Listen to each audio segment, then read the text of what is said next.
网络有咧传讲高雄市小港区敢若有确诊者，和在地人人心惶惶，大家拢会惊。虽然卫生局无证实，不过记者直接去看到当地有一间大楼出现穿隔离衣的人员送炸弹入去，并且讲大楼内面的住户因为被隔离，拢袂使出外。啊，隔离名单呢，佫包括某一间大学的学生，校方伫站的紧急的通知，捌甲这个隔离者有接触过的学生，建议讲因先实施自主的健康管理。今日透早，校方嘛开始大消毒。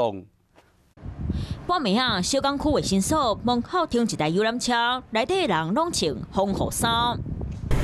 当地运动中心铁门关起来，暂停营业，搭配合防疫消毒的广告，为暗时到半暝啊，消防局的案件内底一直通报有人送病院。伫咧高雄病院含中街路口，救护车含穿隔离衫的人拢无用出一集。有听伊讲，高雄市敢若有确诊的人，有大楼住户已经防隔离。若实际来到现场，咱嘛看到有工作人员穿防护衫，规身躯包括目睭就都送完餐出来。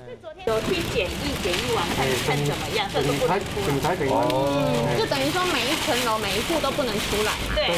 4点多来消毒啊，还有环保局来消毒啊。刚一栋大楼防隔离的，佮传出大学生，就算学校无讲，来到学校内底，嘛已经开始做消毒。学生嘛讲，昨暝就收到紧急通知，有2个学生，然后他住的那个大楼有确诊者，但是不确定他们到底反正就是他们就是收到讯息，然后就去做检查，但是不知道他们通过的教室是哪一间，而且那个病毒传染会不会很扩大？